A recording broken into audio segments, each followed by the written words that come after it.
him. True shine in the light, we need more of him. Can't afford it, but he paid it out. Family gather around the fire, sipping eggnog, yeah. And every time that we spend time, that's a feeling of a lifetime. I wish that I could rewind, but we still got right now. Right now, toast to the Savior. Mama said he came into my mess like a manger. Falling for the curves, I was foul to the changer. When the homie brought me home and at the park it's major. Yeah, so keep going, it ain't over. His love brings us closer. Oh, come and adore the new life in him. Go!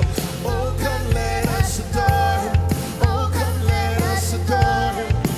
Kneel down right before him. Adore him. Hey. Oh, come let us adore him. Oh, come let us adore him. Kneel down right before him. Adore him. Oh, come. Come let us adore him. Adore him. Get with it, make these memories. Memories No stress hanging over me. over me. You got love, let it cover me. Cover me. All I need is in front of me. Hey, hey. It's a moment I've been waiting for all year. What joy it brings. It's the joy that you feel inside. I've been waiting all year just to get it right. Yeah, I think the angels gonna sing with me. And my baby put something under the tree for me. Yeah, all that frustration, I let it go. We can make missiles from mistletoe. Yeah, we can turn family into foe. It's funny, he take the sun and turn the rain into snow like. Oh, come let us adore him. Oh, come let us adore him. Kneel down right before him. Adore him. Hey, hey. Oh, come let us adore him. Oh, come let us adore him. Kneel down right before him. Adore him. Oh, come. Come let us adore him. Adore him. Oh, come. Hey, hey. Come let us adore him. Adore him. Hey. Yeah, yeah, Yeah, yeah.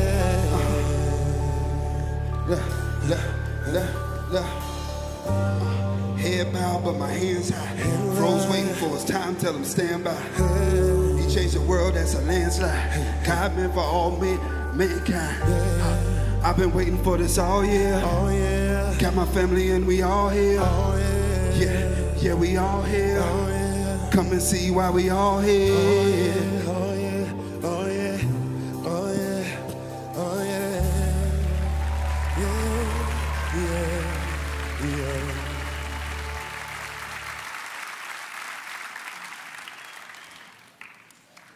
We have been waiting for this all year. Merry Christmas. My name is Jason, and it's my pleasure to welcome you to our Christmas Eve experience at Northeast.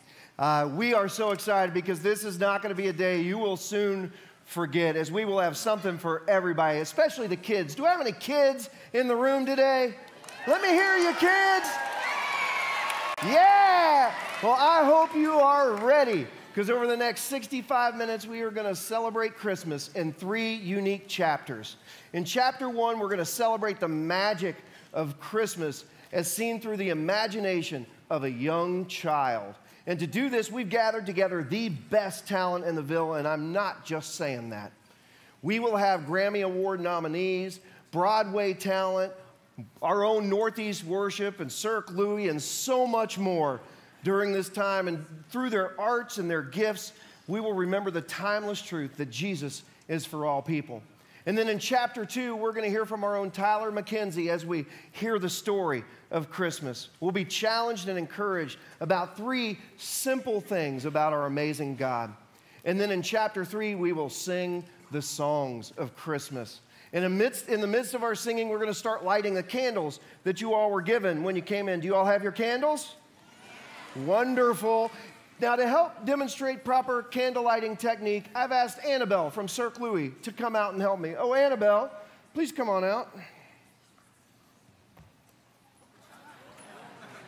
She does this all day. The proper candle lighting technique. Oh, stay lit, number one. Okay, we're gonna try this.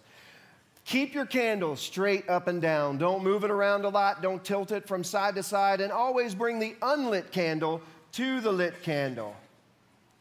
A little bit more. These fans are blowing today, aren't they? There we go. See, it's just that easy. If she can do it, I mean, come on. All right, go ahead and get ready, Annabelle. Awesome. So, Are you guys ready? Are you ready? Yeah, I'm ready. So without further ado, let's open chapter 1 and experience the magic of Christmas.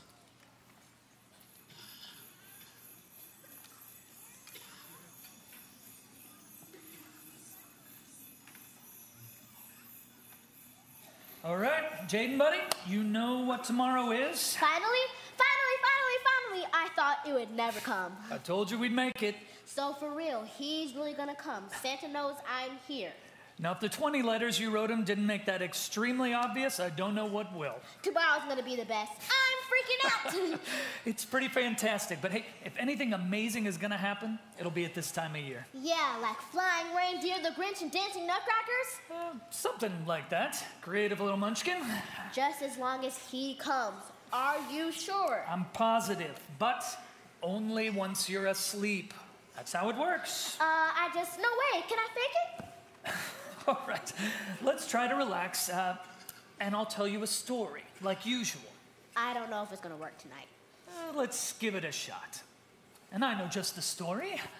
It happened about this time, long, long ago. In a galaxy far, far away? Different story.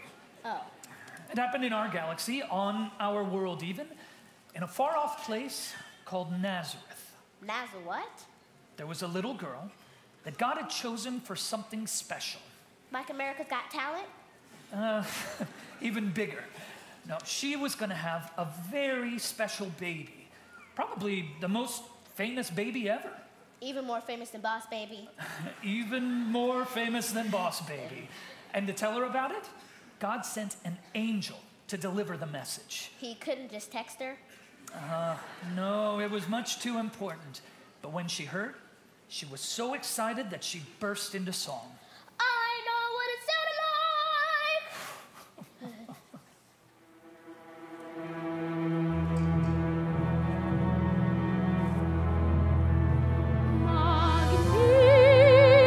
Magnificat, anima mea, magnificat, Dominum et exultavi.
Wonderful. That was beautiful. Thank you, thank you, thank you.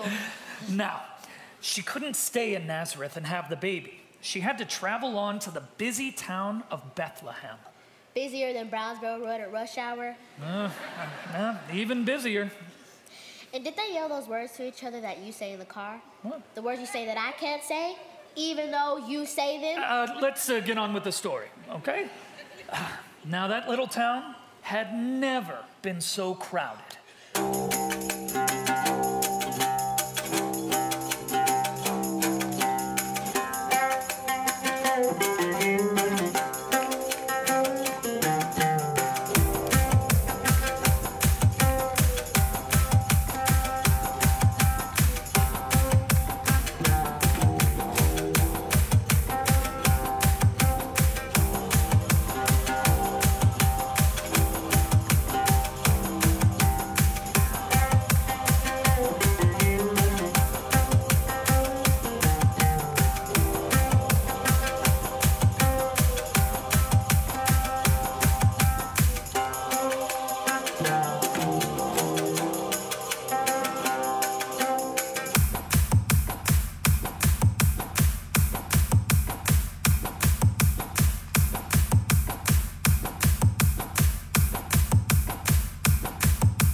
So she had the baby in the barn with the animals.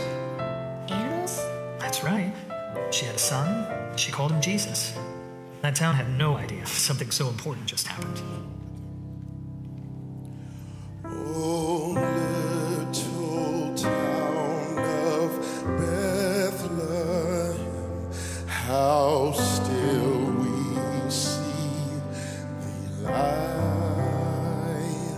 above thy deep and dreamless sleep. The silent stars go by, yet in the dark streets shineth the everlasting light. The hopes and fears of all the years are met in thee tonight.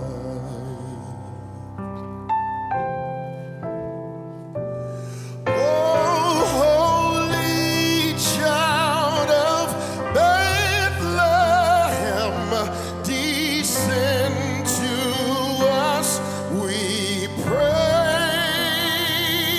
Cast out our sins and enter in.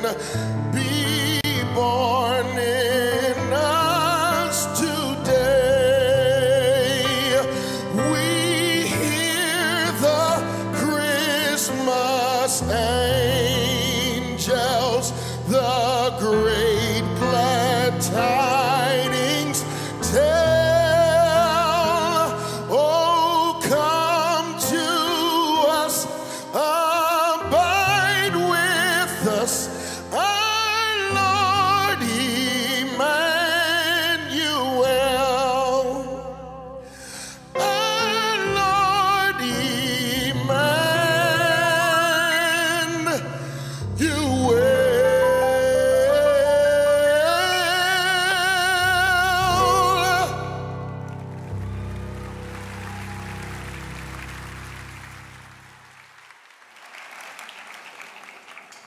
Wow. Now isn't that cool? Nope. A baby with the stinky animals. That's right. Not the best place for a baby, huh? If he was so special, why didn't they go to a hospital? Well, God wanted to show that this baby was different. I mean, he was gonna be a king, but not in the way that the people expected. Kind of like the way I never expected to be in this family. I know. That's crazy. Well, if you think that's crazy, wait till you find out who else got invited to the manger. The paparazzi? Oh, no more TMZ for you. No, shepherds were nearby tending their flocks when all of a sudden,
and so the shepherds went to find the baby they were told about. Cool. What's a shepherd? Well, a shepherd was really a poor, kind of smelly person who lived with the animals and took care of them. God invited those people? Yeah, poor people, stinky people, happy people, sad people. Even black people? Of course. Look, people came from near and far just to see him. There were even 3 kings from the east who came.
wizards were red!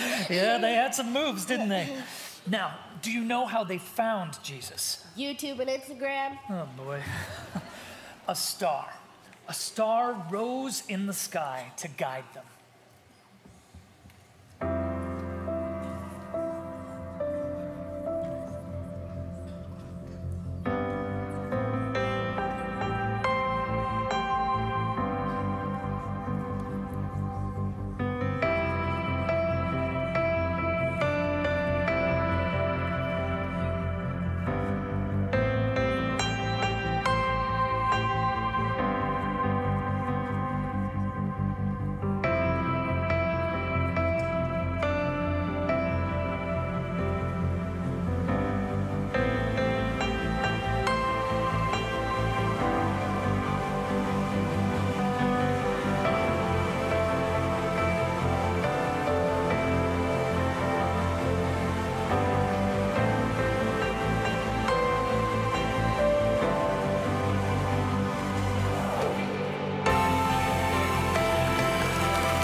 Wizards, angels, Dad, you know this is the craziest story you've ever told me.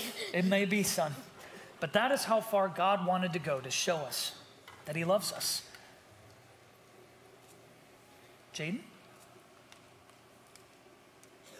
Even me? Well, what do you mean? Does God love me? But Jesus is for all people, but especially you, Jaden. For God so loved the world that he gave his one and only Son, that whosoever believes in him will not perish, but have everlasting life. And this is the story of Christmas.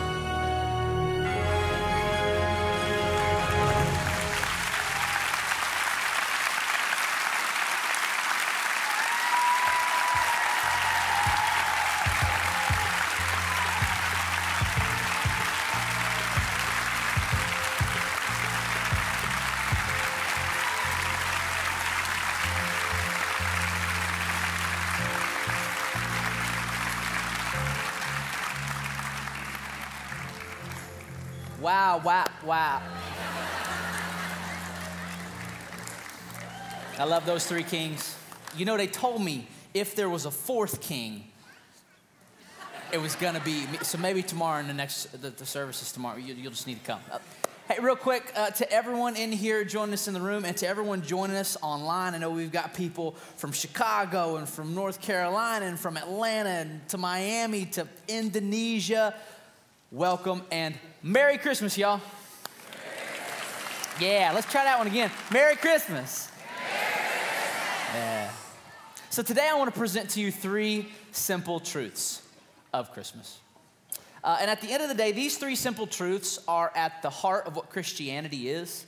And these three simple truths are what make Christianity unique compared to all the other major worldviews and all the other major world religions out there. Now, the first truth is the most unbelievable one of them all, and that is this.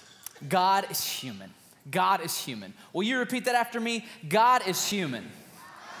All right, repeat that, okay? The kindergartners got it. Let's the rest of us try. Let's try it again. Repeat after me. God is human. God is human. That's right. At the very least, Christmas means that God stooped down and became one of us. God in a bod. That's what we believe. If you're a kid in there, raise your hand. Kid in here. Okay, I want you to repeat after me, kids. Say, God in a bod. You got a third of the story right already. You see, as Christians, we believe on Christmas that the spiritual became material. The cosmic microscopic, creator created, immeasurable to Emmanuel. From throne room to teenage womb, majesty to manger, streets of gold to bed of straw, from beyond to Bethlehem. From an audience of angels to surrounded by shepherds. The recipient of all praise became the recipient of gold, frankincense, and myrrh. From holy of holies to hunted by Herod, the refuge became a refugee. From infinite to infant, fearful, wonderful maker became fearfully and wonderfully made. Venerable to vulnerable, the hero of heaven became human. And my friends, if that's true, then that changes everything. And maybe I could say it to you like this today. It is said that Christmas is the most wonderful time of the year, right? It's the most wonderful time. But is it? Okay, is it really? Because see, what I've found is that in the trenches of everyday life, Christmas can in fact be painful. Christmas can be difficult. Christmas can be the most exhausting time of the year for a variety of reasons. Like for one, your schedules get busier and you don't have any time to be busier, do you? You're already living at your margin or past your limits where you have no margin in your life. And yet somehow during Christmas, you had 6 Christmas parties and year-end goals and you travel, brave ice, weather, and snow to visit family, your in-laws, and you don't even like your in-laws, but you visit your in-laws, and before you know it, you're walking into the next year just absolutely exhausted from Christmas this year. Here's another thing that complicates Christmas. Can I get an amen? Almost no one gets healthier during the Christmas season. And I would suggest to you that if you do get healthier during Christmas, you're doing it wrong. And I'm the pastor. Okay, so I'll exercise over the Christmas break, but I will only do that in order to offset all the Christmas fudge and Christmas cookies and Christmas cake and Christmas donuts. And you even know Christmas donuts exist, but they do in my house. I mean, kids, Christmas isn't about the presents. It's about Jesus and the food. And you will come to understand that one day when you get older. Here's what else makes Christmas hard. You spend all your money on stuff you don't need for people you don't like. It's the funny thing about it is that you spend all your money to provide stuff for people who already have everything. I mean, hey, here's some more shoes for your shoe closet. Here's some more toys for your toy room. I mean, what do we do? Some of you are going to be paying off credit debt in Easter, right? And the April version of you would like to get a piece of the December version of you for spending all of her money. Here's another one.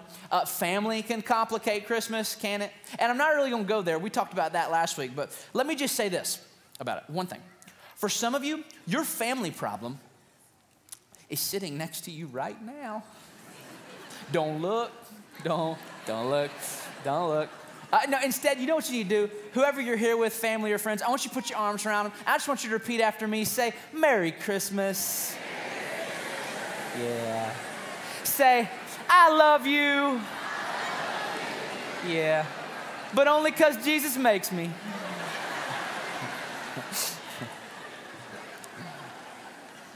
Some of y'all enjoy that a little too much.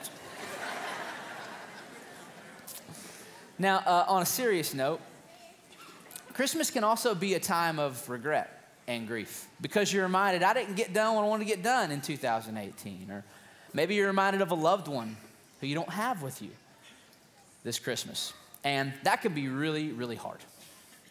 And don't you see, Christmas doesn't always feel like the most wonderful time of the year. But here at the Love the Ville Church, we still believe that Christmas is the most wonderful time of the year. But not because of what's happening in our lives, but because of what happened. Not because of the physical circumstances of our day-to-day, but because of the physical circumstances of Jesus' birth 2,000 years ago in Bethlehem, when Jesus came and didn't claim to give us a message about God, but rather a vision of God. We believe that in Jesus, God became human. And that's amazing. We believe Matthew chapter 1, where it is written, look, the virgin will conceive a child, she'll give birth to a son, and they will call him Emmanuel, which means God is with us. We believe Isaiah chapter 9 where it says, for a child is born to us, a son given to us, the government will rest on his shoulders and he'll be called Mighty God. We believe John chapter 1 where it says, in the beginning was the Word, Jesus, and the Word was with God, and the Word was God, and all things were created through him and by him. But then the Word became flesh and he lived among us. God is human. So one more time, will you repeat that after me? Say, God is human. Now, here's what I've noticed. I've noticed that not all of y'all are playing this game and repeating after me. In fact, I noticed that some of y'all probably aren't buying much of what I'm saying up here right now. Okay, you're a skeptic, you're a doubter.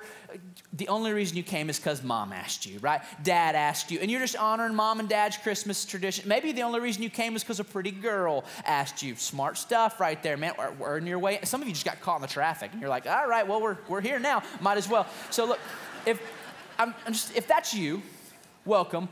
We're glad you're here, and I want you to know that this is a church for people who have hard questions, because I'm a pastor who has hard questions. And I want to point out to you something today that you may have never considered and you've definitely never heard in a Christmas sermon before. Did you know that it is actually possible for Christians to reconstruct much of what we believe about Jesus without using the historical sources we have in the Bible? Did you know that? And that's good news for you because you don't trust the Bible. Right? Did you know we can get much of what Christians say about Jesus from sources that are outside the Bible and make a pretty clear picture of him? Okay, let me say it like this. Raise your hand if you believe in Abraham Lincoln. If you believe in him, okay? You believe in Abraham Lincoln? Did he exist? Okay, good. It's pretty much all of us. Now, raise your hand if you've ever met Abraham Lincoln. Who's met him? Okay, a few 7-year-olds over here on the side, but besides them, the rest of us have never met him. So how do you know he exists? How do you know? Well, I'll tell you how you know. You take historical sources, you weigh their reliability, and then you begin to construct for yourself a picture of what you believe this 19th century president was like. We can do the same with Jesus, and we don't even need the sources from our sacred texts. Now, I want to show you right now just a few examples of what people, not with a pro-Jesus, but with a no-Jesus agenda, wrote about him during his time and day. And you've never heard this in a Christmas sermon before, I promise you that. But for some of you, this is the only time I can get you is on Christmas, and I want to show you these powerful, powerful excerpts. So check this out. Did you know that Jesus was known to be wise and virtuous? Josephus, first century non-Christian historian, said at that time there was a wise man named Jesus. His conduct was good, and he was known to be virtuous. Did you know that he was also known to perform miracles? Celsus, second century philosopher who was anti-Christian, trying to tear it apart, wrote this. He said, Jesus returned home highly elated at possessing miraculous powers, and on the strength of them gave himself out to be a god. Did you know that it was written outside of the scriptures that Jesus was crucified, and on that crucifixion day, it got really, really weird? Thallus, first century non-Christian historian, wrote that on the whole world, there pressed a most fearful darkness, and the rocks were rent by an earthquake, and many places in Judea and other districts were thrown down. Now, Tacitus, another first century non-Christian historian, adds on to that when he writes, Christus, from whom the name Christian had its origin, suffered the extreme penalty, that's crucifixion back then, during the reign of Tiberius at the hands of Pontius Pilate. And that day, a most mischievous superstition broke out, not only in Judea, the first source of the evil, but even in Rome. Now, I want you to notice what Tacitus says here. 1, Jesus was crucified. 2, the movement that broke out from it he thought was evil. And 3, he said it was unstoppable. It exploded in Judea and it reached Rome. It was said that his disciples believed he rose from the dead. Josephus, first century non-Christian historian, said that they reported, Jesus' disciples, that he had appeared to them 3 days after his crucifixion and that he was alive. It was also written that the reason, his disciples were so certain that he had died and rose from the dead that they were willing to die for their beliefs as well. Tacitus writes that Nero inflicted the most exquisite tortures on them. And it was also written that the reason why they were so passionate about this Jesus is because his resurrection proved to them that he was a God. Pliny the Younger Roman ruler and a lawyer of the time wrote that Christians were in the habit of meeting on a certain fixed day, that'd be Sunday, before it was light, when they sang in alternate verses a hymn to Christ as to a God. Now, check this out. You know what is so fascinating to me about the excerpts I just read you? And I could read you more, but you know what's fascinating about those? They are not written by Jesus' friends. They are written by Jesus' enemies. They are not written by people with a pro-Jesus agenda. They are written by people with a no-Jesus agenda. Look, if you want to get a clear picture of what a historical person was like, don't just read what his friends write, read what his enemies write as well. And at the overlap of the two, it can begin to become clear. And here's what we know, what both Jesus' friends and enemies have to say about him. They said, next slide, that he was wise and virtuous, known to perform miracles, got crucified, and it got really weird that day, but they believed he rose from the dead. They were willing to die for him because of that, and because of all that, they believed that Jesus was a God. And let me ask you, what kind of human would you have to be anyways for your birthday to be celebrated 2,000 years later as an international holiday by billions? I mean, just look at us on the other side of the world. I'll tell you what kind of human. You'd have to be the kind of human that the world has only seen once. You'd have to be the kind of man that's perhaps more than just another man. And that's what we Christians believe about Jesus. He's more than just a man. Jesus, in him we see God. Now that's the first simple truth of Christmas, and it's unbelievable. Here's the second one, and it's irresistible. God is love. Will you repeat that after me? Say, God is love. Yeah, so as Christians, we believe God is essentially and substantially love. Love is who he is. Love is what he does. And for me, if that's true, that makes sense of my life. If the creative intelligence behind the universe and behind us is a God who only does, who only creates love, that makes sense of how I and you are wired. But let me ask you, what does it take to live a full and satisfied life? It takes love, right? It takes an outlet to give love. It takes an outlet to receive love. What does it take to live a life that's full of happiness and joy? Well, again, it's love. The quality of your life will always be directly related to the quality of your relationships. And you know what the key to relationships are? It's love. Love brings the best out of you, and it brings the best out of others. Don't you see? Love's the foundation of a life well lived. Love's the key, and you would expect that if a God of love was behind it all. You with me? So let me explain it like this. Again, for those of you who are skeptics and doubters in the room, basically to oversimplify the matter, you either got to believe that there is a God or there is no God, right? Now, if you believe there is a God, then that means you believe God's the driving force behind the universe. For Christians, love is the driving force behind the universe because God is love. But if you believe there's no God, then basically you just believe that science or math is all we have to explain the universe around us. Now, I'm not anti-science or math. I'm just saying that's all you got. Now, what I've found is that depending on which side of the spectrum you fall on, you tend to ask different questions of life. Like, for example, those who have a religious foundation tend to ask questions like who and why first before they move into this other set of questions. Now, those without God tend to start here. Questions determined by the scientific method, like how, what, when, where. I'll give you an example.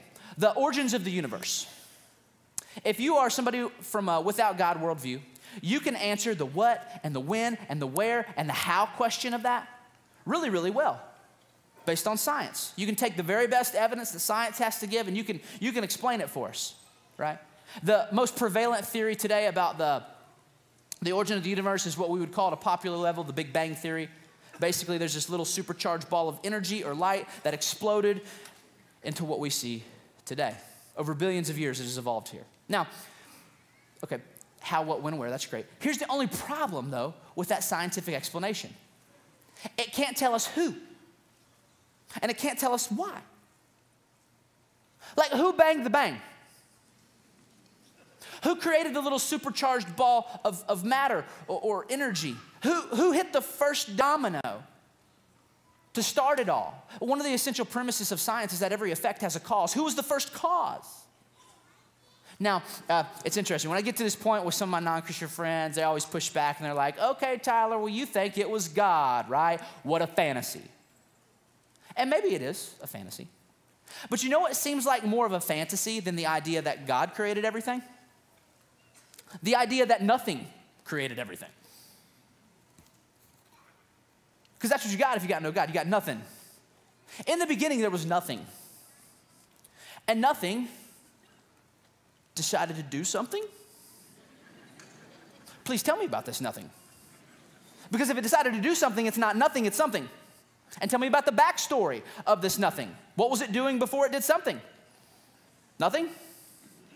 Like if it makes your brain hurt to figure out where God comes from, it'll make your brain hurt even worse to figure out how one day nothing decided to motivate itself to create everything. You see, that, my friends, is really, really hard for me to believe. I don't know if I have enough faith for that. Now, here's what's really interesting to me. You see all the kids kind of moving around and cooing and cawing here. Okay, you know what's so cool about kids? Even from the youngest age, they're just naturally inclined, first, to ask these questions. Not these, but these, the who questions, the why questions. You ever notice that about a kid? Anybody got a 2 or a 3-year-old in your house right now? Yeah, so I've got a 3-year-old in my house, and here's what I know for a fact.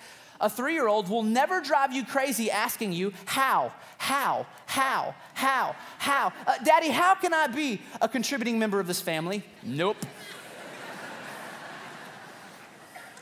Daddy, what should I eat in order to grow up to be a strong boy? Nope. Mommy, when and where should I go to the potty? Never. You won't hear that from a 2 or 3-year-old. But let me tell you what you will hear over and over and over. Why?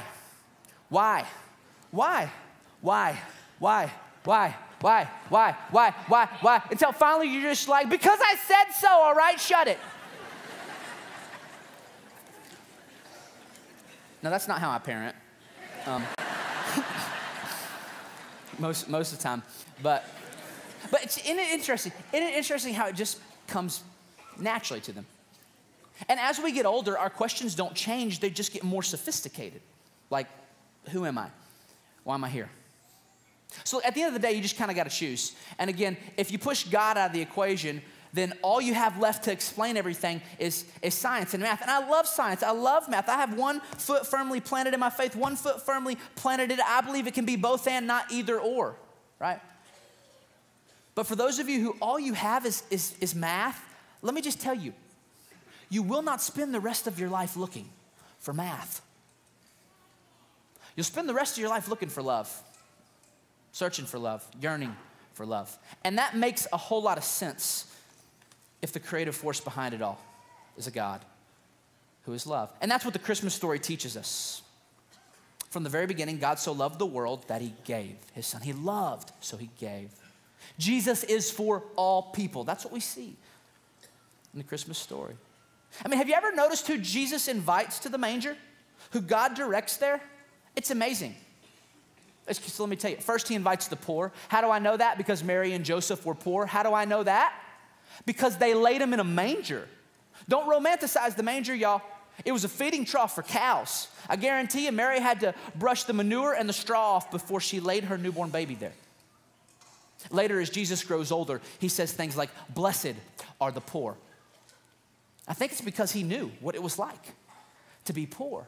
And he knew the radical brand of dependence that the poor had that the rich would never understand. At the end of his life, Jesus says, when you love the poor, you love me. When you love the least of these, you love me. He sets up this one-to-one correlation between him and the poor. Because from the beginning and to the end of his life, he leveraged his divine privilege in order to dignify and lift up the underprivileged. And he calls us to do the same. Know who else was invited to the manger? The outsider, the racial, ethnic, and religious outsider. We call them kings or wise men, but I think it's a bad translation of the word. The Greek word underneath it is magi or magos. And you know what a magi was 2,000 years ago? They were a practitioner of the dark arts. They were a wizard. They were wizards, witches. So when you're thinking about the manger scene, don't think about like Buddy the Elf and Santa Claus showing up, because that's not what it was. It was more like Voldemort and the White Witch of Narnia. Which some of y'all got that manger scene, all right? Bless you. But here's the question. Why? Why would God send a prophecy out east and put a star in the sky to bring these super pagans to the cradle of baby Jesus? Why? Because from the beginning, God was making a statement that Jesus was for all the nations. You know who else was invited to the manger? It's obvious. A child. God became a child. Weak, humble, vulnerable. You know who else was invited to the manger? The social outcasts. We call them shepherds. A shepherd back then was a dirty job. It was disreputable, dishonorable, and God puts an angelic envoy in the sky to sing them to the cradle of Jesus. Why? Because Jesus was establishing a new ethic. Dirty was the new clean, and clean was the new dirty. Dirty hands, pure heart, that's how he lived. You know who else was invited to the manger? The sinner. The sinner. See, if you read the first several verses of Matthew, it's interesting. There's this like family tree of Jesus. It's called a genealogy. So-and-so was the father of so-and-so was the father of so-and-so was the father. Like if you read it, I'm telling you, it's boring. But if you check out and study all the names in that genealogy, what you'll find is that in Jesus' family tree were some of the most egregious sinners to ever live. And for some folks, that is confusing. But for me, it's comforting. Because if there's a branch on Jesus' family tree for sinners like them, I know there's a branch on his family tree for sinners like me. Don't you see? Don't you see? See, ladies and gentlemen, may I present to you the cast of the greatest story ever told, the cast of the grand unveiling of God to the world. Jesus is for all people. See, this is why at Northeast Christian Church we liken ourselves as the Love the Ville Church. We will love you. We believe that church has a PR problem today in America. Okay, when people hear the word church, especially those outside the church, they think of something. And it's usually not good, and it's definitely not the cross-shaped, incarnational, self-sacrificial, unconditional love of Jesus. So we're out to change that. One small act of great love at a time. That's how I know we will love you. We're not perfect, but we will do our very best to love you, no matter who you are, no matter if you're that sinner or that outcast or that weak and vulnerable person, no matter if you're the outsider, religious, racial, ethnic, doesn't matter. We will love you. You may hate us, but we will not hate you. You may be against us, but we will not be against you. You may be a Muslim or a Buddhist or a Hindu or an atheist or an agnostic or a Jew. Doesn't matter. Again, we will love you. You may die an atheist. And I can promise you this, we will show up at your hospital room and we'll comfort your family and we'll go to the funeral and we will mourn your loss because you will have been someone that we loved. Because you see, we believe there's one true metric, one true measurement of godliness out there, and that is the love of Jesus. John 3:16, God so loved the world that he gave his son. And so we go and love as well. Which brings me to my third simple truth of Christmas. God is human, that's unbelievable. God is love, it's irresistible. But God is for you. And ladies and gentlemen, that's personal. You see, if Christmas is true, then that means that the God who created the universe and all of its artistic ingenuity and scientific brilliance packed all that glory down into the smallest human life form. If Christmas is true, then the God who holds the world in the palm of his hands became such a small child that he was held in the palms of his mother's hands. If Christmas is true, that means that the God who breathed the stars and all 200 trillion galaxies out there did not consider the expanse of the universe too far of a distance to travel for you. No, he stooped down and became one of us. And then he stooped down even lower and became our sin. Don't you see? There is no distance Jesus wouldn't travel for you because he's for you. And his story, the greatest story ever told, is for you today. So here's my advice for you. As we step towards 2019, I want to challenge you to get on the right side of history, and that's Jesus' side. Accept the message, join the movement, and change the world.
Once upon a time in the early 1990s, Granny took me to a place where angels came to find me. Church, a place where we learned about the birth of a man who walked it, served it, and saved the earth. Doesn't show favoritism, but accepts from every nation. Who fear him and does right by all of the creations. Let me tell you about the spirit that exists inside of me. Let me tell you about this man. Let me tell you about He believes there's neither slave nor free, male nor female, for all are one we. He said everything is possible for those who believe. He was crucified before us, right between two thieves. He walks on it and turns water into wine glass. He has hair like fine wool. He has feet like fine brass. He is Prince of Peace, glory and goodness. He walks with and carries me. We only see his footprints. He drives out demons, speaks in new tongues. He puts beats inside my heart. He puts breath inside my lungs. He picks snakes up and makes all the poison to cease. He shines so bright, he made the wise man deploy from the east. He feeds 5,000 men, just 5 loaves of bread. He looks up to the heavens and everyone was fed. I spent my whole life trying to live in his honor. So when my day comes, I can finally meet his father.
Let's stand and worship together today.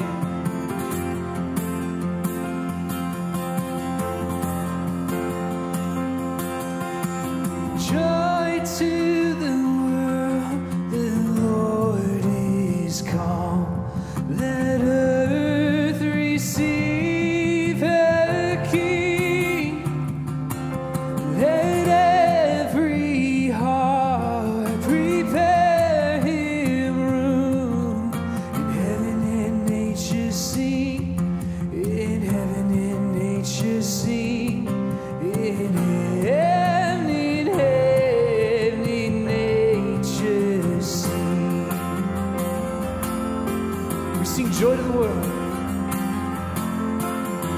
Joy to the world, the Savior reigns. Let all the songs employ,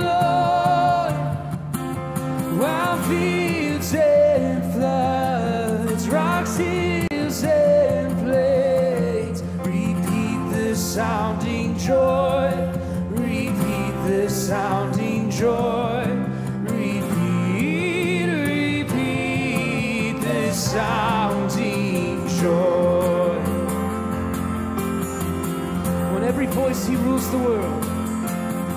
He rules the world with truth and grace, and makes the nations prove the glories of his righteousness, the wonders of his love, in wonders of his love, in wonders, wonders of his love.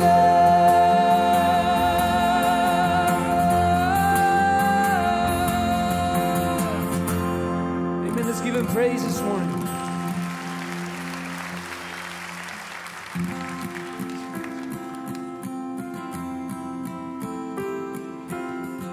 Sing this out with me. Oh, come all you faithful. Oh, come all ye faithful, joyful and triumphant. Oh, come ye,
Jesus, Lord, at thy birth.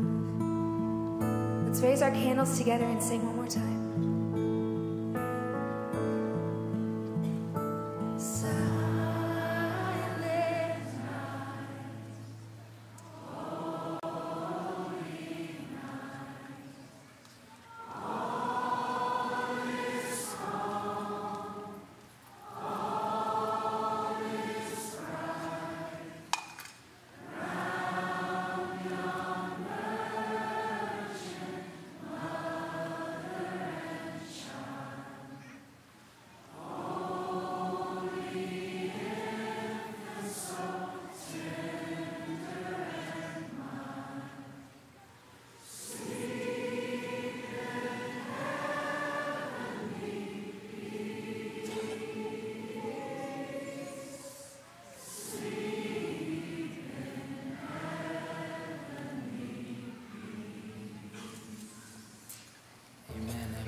Will you read this verse with me as we close? From Luke's Christmas story, chapter 1, 78 through 79. Read it aloud. Because of God's tender mercy, the morning light from heaven is about to break upon us, to give light to those who sit in darkness and in the shadow of death, and to guide us to the path of peace. And God, guide us to that path of peace so that we might be the peace and we might be the light the world needs. It is in Jesus' name that we pray. Amen. Well, thank you so much for joining us. Please drop your candles in the buckets on the way out. And for those of you who are a part of Northeast, I just remind you, every Christmas Eve, we collect our huge outreach offering that funds our outreach efforts for the rest of the year going into 2019. So I would encourage you, give generously. There's buckets on the way out, or you can give online. Thank you all. We love you. God bless, and Merry Christmas.